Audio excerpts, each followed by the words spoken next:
Hey lovely people, welcome back. Yes, today I have something special. I have a chapati wrap. You can make this with your leftover grilled beef, chicken, and beef itself, any type of beef. Yes, so in a pan you add in your onions and garlic and ginger paste. You add in your carrots, your oatmeal, your green pepper, coriander, and your tomatoes there, and mix it properly, nicely. Add 2 teaspoons of salt. Please buy the spices. Get the contacts in the description. JANAM spices, very nice and flavored.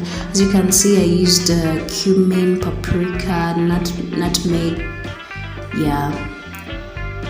You add it in there and mix properly. Now you're going to add in 2 tablespoons of tomato sauce, or you can use ketchup. So this is my leftover grilled meat. So I'm cutting it into small pieces, tiny pieces. As you can see here, I'm going to add it in there.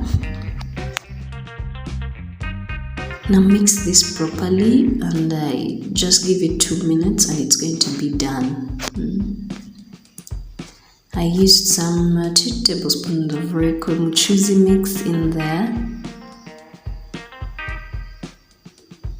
It's looking nice. So this is my chapati, and you add in your meat there and wrap it properly. So there you have your chapati wrap.